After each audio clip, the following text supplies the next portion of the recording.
एक बार फिर से आप सभी का स्वागत है योग और स्वास्थ्य पर आधारित हमारे इस बेहद खास कार्यक्रम स्वस्थ विचार में। मैं हूं आपके साथ आपका साथी विकास।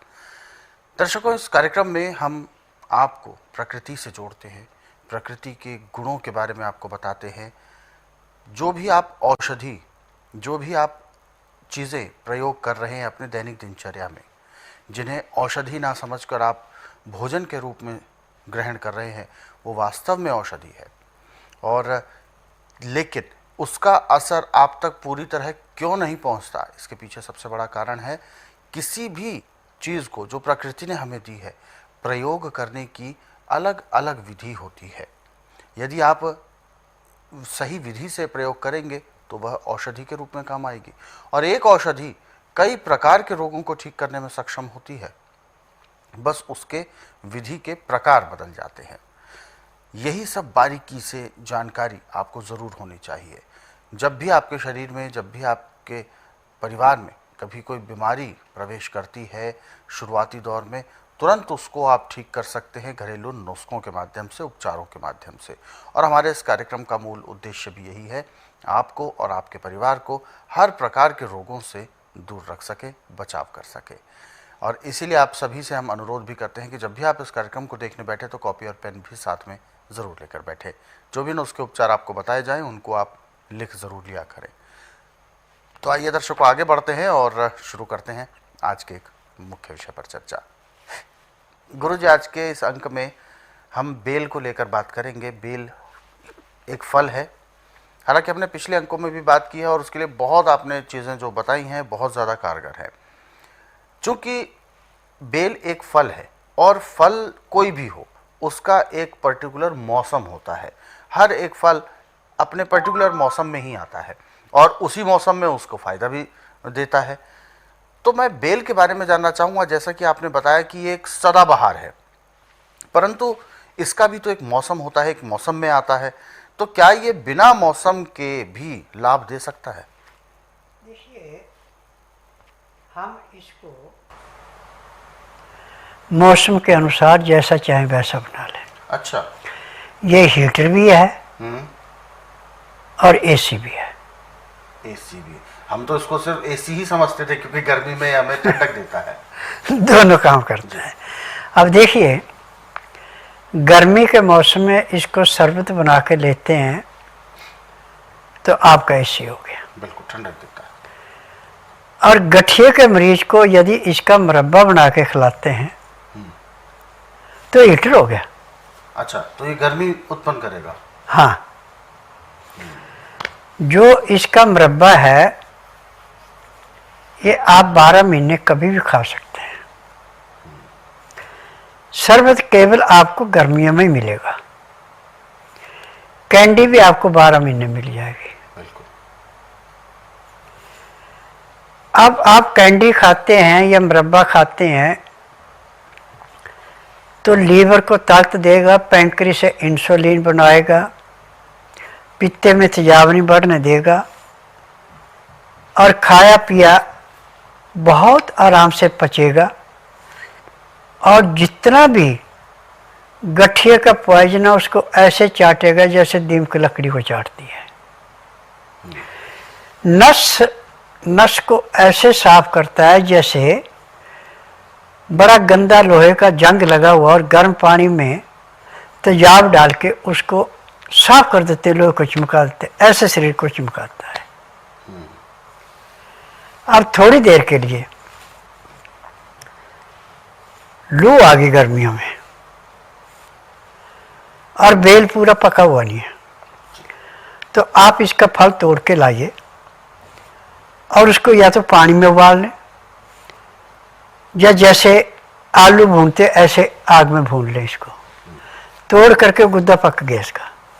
अब उस गुद्दे को निकाल करके पानी में, ताजे पानी में घोल करके छान लें। यदि आपको मिठास ज़्यादा चाहिए तो आप बिना मसाले के शक्कर मिला सकते हैं इसमें। यदि मिठास ज़्यादा नहीं चाहिए तो ये खुद ही मीठा होता है। भूनने के बाद जैसे पका हुआ मीठा होता है ऐसे मीठा होता है। और यदि इसके बीज भी हम पीस करके इसके अंदर साथ ले लेते हैं तो और भी ज़्यादा लाभ करता है। अच्छा, तो ये इसके गुण होते हैं। बिल्कुल। तो गुरुजी, जैसा कि इस फल के बारे में आपने बताया कि इसे भून कर भी ले सकते हैं, और क्या इसे पकाना भी होता है किसी शर्तों पर, कि भाई किसी टेम्परेचर पर इसको रखना है, सेट करना? देखिए, ये अप्रैल मई में लगता है। अच्छा। और अगस्त के लास्ट में, सितंबर में, अक्टूबर में जो कलमियाँ बड़ा हो जाता है, दूसरा छोटा होता है, हम इसको लेना शुरू कर देते हैं। जब ये कच्चा होता है तो इसका छिलका कागज जैसा पतला होता है कलमी का, और बिल्कुल मुलायम होता है। हम इसको उतार करके इसका मुरब्बा बना लेते हैं, कैंडी भी बना लेते हैं।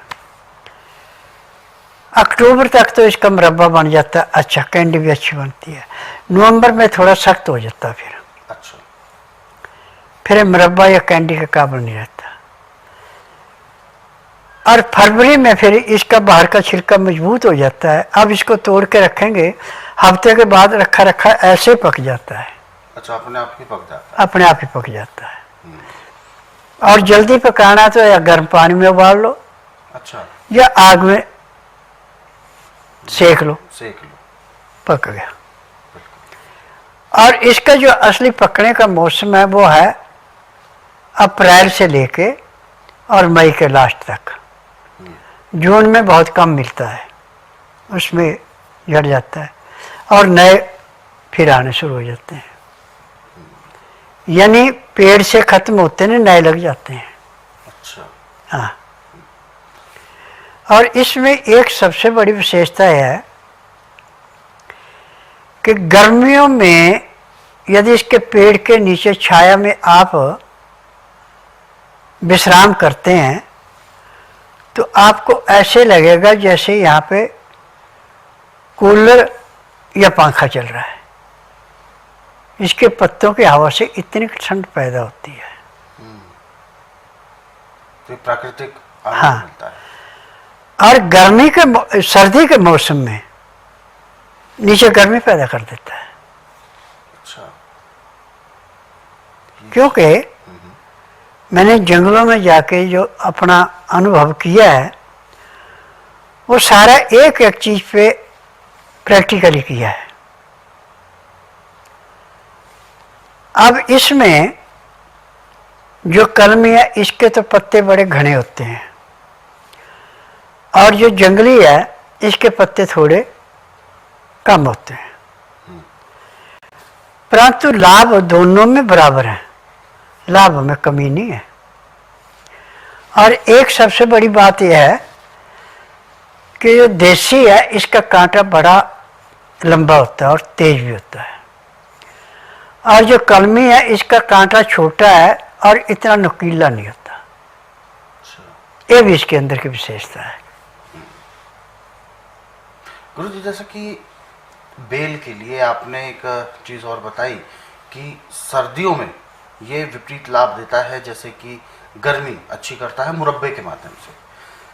हालांकि बाजार की बहुत सी ऐसी चीज़ें होती है, बहुत से लोगों का भी मानना होता है और ये बात फैक्ट भी है कि मिलावट बहुत होती है।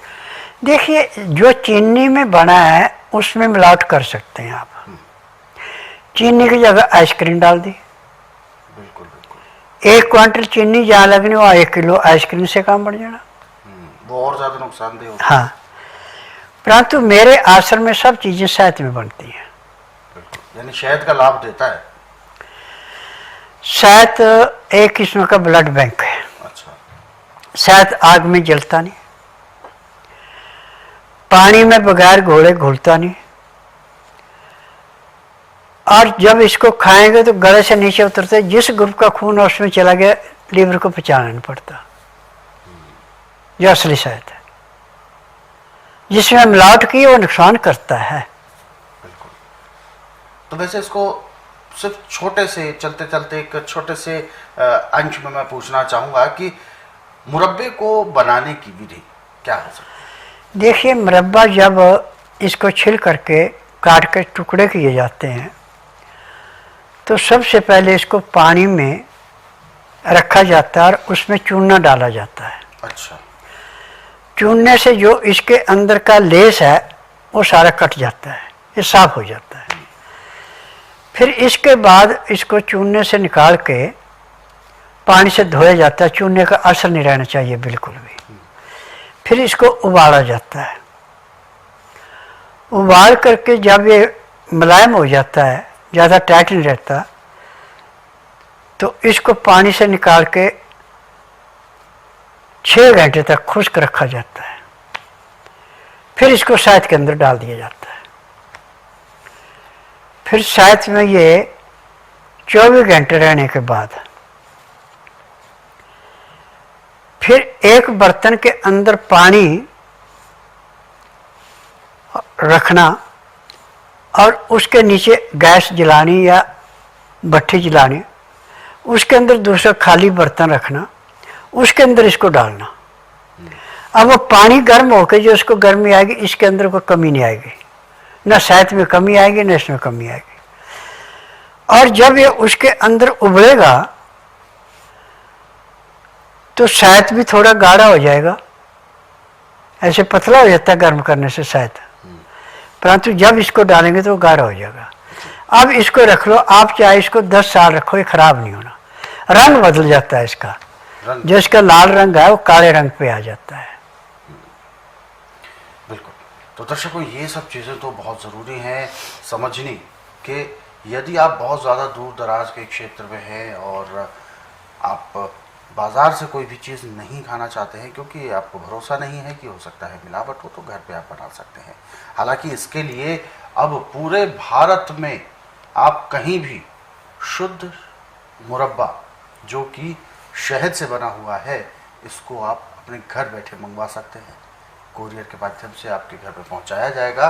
स्वस्थ विचार आश्रम के द्वारा निर्मित ये मुरब्बा आप सभी अपने घर पर मंगवा सकते हैं। या तो आप इसके लिए आपको बहुत अच्छे ऑप्शंस भी हैं, या तो आप मीशो ऐप के ज़रिए भी मंगवा सकते हैं। ऑनलाइन शॉपिंग ऐप है, इसमें भी स्वस्थ विचार के प्रोडक्ट्स मिल जाएंगे आपको। या इसके अलावा आपके टीवी स्क्रीन पर जो नंबर चलाए जा रहे हैं, इन नंबर्स पर आप दिन के समय में यदि कॉल करेंगे तो बिल्कुल ऑर्डर दे सकते हैं, आपके घर तक पहुंचाए जाएंगे और आपको वही लाभ मिलेगा जो घर के बने मुरब्बे से मिल सकता है। ये सारी चीज़ें तभी संभव होती हैं दर्शकों, जो जानकारी जो इसमें बताई जाती है इस कार्यक्रम में, जब हमें लाभ होता है। और ये संभव तब है जब हम इसको ध्यानपूर्वक सुनें, अपने जीवन में इन चीज़ों को उतारें, उन नियमों का पालन करें जो हमारे लिए आवश्यक हैं, तभी हम अपने आप को निरोगी बना सकते हैं। और निरोगी बनाने का मूल मंत्र आपको बताया भी क्या है। तो ऐसे में बहुत सारे जो नुस्खे हैं, बहुत सारे जो उपचार हैं, अलग अलग रोगों पर आधारित जो उपचार हो सकते हैं, ये सभी यदि आप पढ़ना भी चाहते हैं तो स्वस्थ विचार पुस्तकों के जरिए पढ़ सकते हैं। इन पुस्तकों को आप कोरियर या डाक के माध्यम से अपने घर पर मंगवा सकते हैं। हर एक घर में होना ये पुस्तकें बहुत ज़रूरी भी है। तो पुस्तकें मंगवाने के लिए आपको हेल्पलाइन नंबर पर कॉल करना है। दिन के समय में कॉल करें, सुबह 10 बजे से लेकर शाम 5 बजे के बीच। नंबर आपके टीवी स्क्रीन पर है। और दर्शकों, यदि आप इस कार्यक्रम से अभी जुड़ना चाहते हैं, कोई भी ऐसा सवाल जो आपके जहन में उठ रहा है, आप हमें कॉल करें या आप हमें व्हाट्सएप के जरिए अपना मैसेज भेज सकते हैं।